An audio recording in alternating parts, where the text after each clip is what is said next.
So we have basically everything into the actual frame of the camper. We put on the flooring. Now we're on to the next step, which is? So back here, actually we build all of our cabinets in-house. So they'll get built a week or so ahead of time.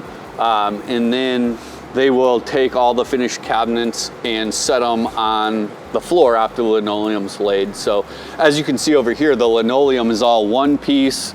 There's no seams. It gets ran from the front, from the back to the front, then stapled down on the side. So it's kind of it's a floating floor, but then pulled and tightened so there's no bubbles or wrinkles or anything.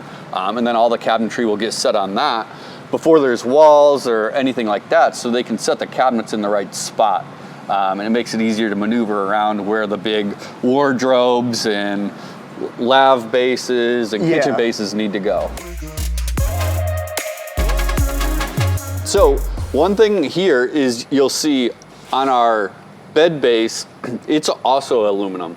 Again, I mentioned, and I'll probably say this several times, that we're trying to be the lightest ultralight out there. So with the bed base being aluminum, it takes some weight out of it. It's not built out of wood. You can obviously see we have panel lay over it, so it has that nice finished look. A lot of times what the customer sees is when they look through the pass-through storage, which is what this would be, is the aluminum framing underneath. But you can kind of see above now that it's aluminum all throughout. So that's one nice feature. And what's nice too is, like, when you're a camper, I mean, you're gonna have like your chairs out underneath the awning. They might get caught in the rain, and you're gonna toss those in your pass-through storage. So if you have a bunch of exposed wood under there, it's gonna be a little bit more apt to get some moisture on that, where the aluminum's just gonna be more resistant to it. For sure, absolutely.